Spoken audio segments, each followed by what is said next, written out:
फायका बेटा, आखिर आपने पैसे छिपाए कहाँ हैं? मैं तो ढूंढ ढूंढ के थक गया हूँ। रुकिए पापा, मैं अभी ढूंढ कर आती हूँ।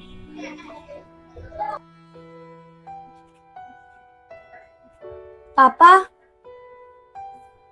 ये रहे आपके पैसे। अच्छा, तो ये पैसे आपने कुरान शरीफ में रखे थे? मुझे पता था पापा, आप नमाज तो पढ़ते हैं लेकिन कुरान शरीफ को कभी खोल के भी नहीं देखते। मैं समझ गया बेटा, आप मुझे क्या समझाना चाहती हो। आज के बाद मैं नमाज के साथ कुरान पाक की तिलावत भी करूंगा।